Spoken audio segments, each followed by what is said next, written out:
Welcome to Solvetic, your channel to always learn technology easily. Below in the description, you will find useful links we used in this video.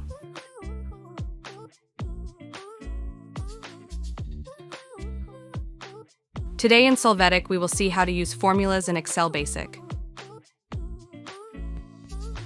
To start, open your Excel file.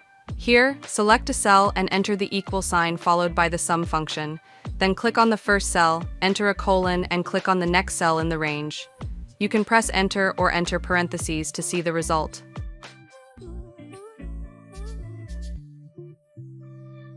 Alternatively, you can enter equal after the sum function and with your mouse directly select the range to add. Press enter and you will see the result.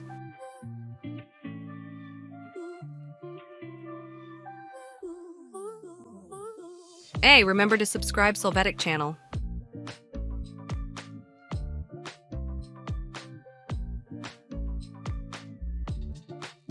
We hope it has been helpful for you.